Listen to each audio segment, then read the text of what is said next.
Okay, so I put on some Sinatra, some jazz, There's some Jennifer Holiday mixed in. So right now we're listening to a tune that's actually in Pow Joey. It's a movie. The Lady's Tramp is the name of the song. Anyway, Chapter 4, Nightmare Before Us. The air was thick with the smell of mildew and decay, the silence punctured by the unsettling creak of floorboards and the distant drips of water.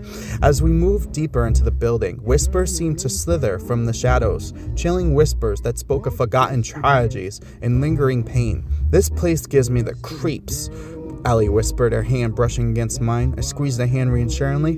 We'll stick together. We'll be okay. Despite the unsettling atmosphere, a sense of camaraderie bloomed between us. We talked about our lives outside of Silent Hill, sharing stories of our hobbies, our dreams, our fears. Ellie spoke of her passion for photography, her love of capturing the beauty of the world through her lens. I told her about my childhood dream of becoming a musician, my fingers itching to play a guitar again. In a dusty drawer, we found 2 flashlights, their beams cutting through the oppressive darkness as we explored the apartments. We encountered a series of locked doors, each one bearing our path to the source of the building's evil. The first door was adorned with a strange symbol, a spiral with a dot in the center. We found the hidden key inside a hollowed-out book, its pages filled with cryptic symbols and disturbing drawings. The second door was guarded by a riddle, etched into the wood. What has an eye but cannot see? The answer, a needle. What found tucked inside a tattered sewing kit?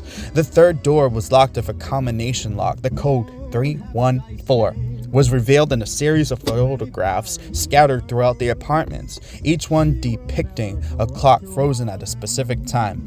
With each puzzle solved, each door unlocked, we descended deeper into the heart of the building. The whisper growing louder, the darkness more oppressive. Finally, we reached the basement door, its metal warped and twisted as if it was clawed by some unseen force. As we steeped into the basement, a wave of dread washed over us. The air was thick with a palpable evil. The silence broke only by the sound of our own ragged breathing, and then we saw him, Pyramid Head. He stood at the far end of the basement, his massive triangular helmet gleaming in the dim light. His butchered knife, stained with the blood of countless victims, dripped onto the concrete floor. He was a terrifying figure, an embodiment of guilt and punishment, a manifestation of all the darkness within me.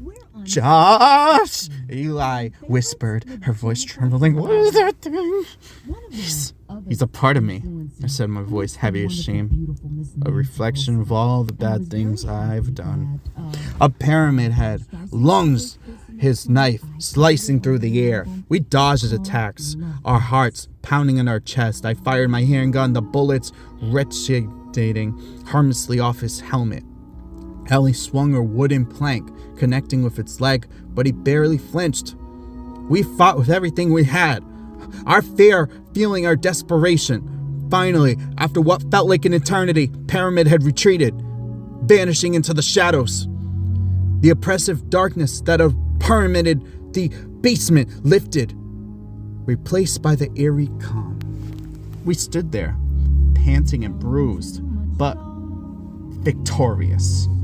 The Woodside apartments, though still abandoned and decaying, were free from the evil that had plagued them. 1 location down, 3 to go. As we made our way back to the street, a sense of accomplishment mingled with the lingering fear. We have faced our demons together, and we had emerged stronger, more ignited. As we emerged from the Woodside apartments, a sense of relief washed over us. The air outside was fresh, the sunlight cutting through the fog and illuminating the desolate streets. We had faced our first challenge and emerged victorious.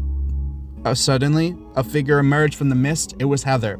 She looked wary, her eyes etched with the weight of Silent Hill's darkness. You did it, she said, her voice filled with surprise and admiration. You purged the Woodside apartments. Yeah, I replied, still catching my breath. It wasn't easy. I know, Heather said, nodding. It's getting harder out there.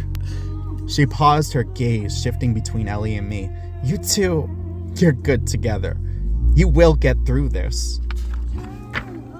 We thanked her for the kind words and the supplies she had given us. Then she led to an abandoned gas station. Strange. A desolate outpost in the heart of Silent Hill.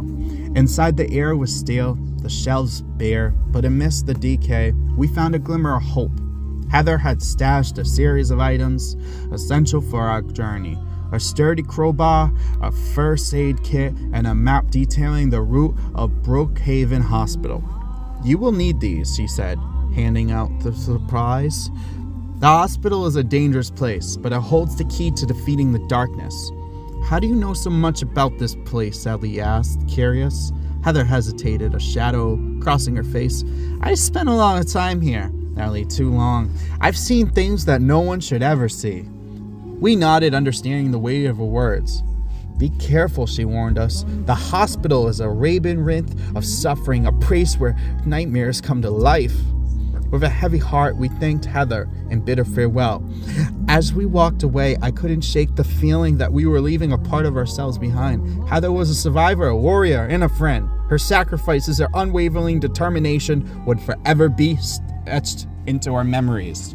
As we ventured deeper into Silent Hill, the fog grew thicker, the silence more oppressive, but we pressed on, guided by hope and fueled by the knowledge that we were not alone. With each step, we drew closer to our next challenge, the ominous Brookhaven Hospital. The Brookhaven Hospital loomed before us, a decaying monolith against the fog-shrouded sky. Its once pristine facade was now marred by cracks and crumbling plaster, its windows dark and empty. Despite its ominous appearance, the front doors were unlocked, inviting us inside.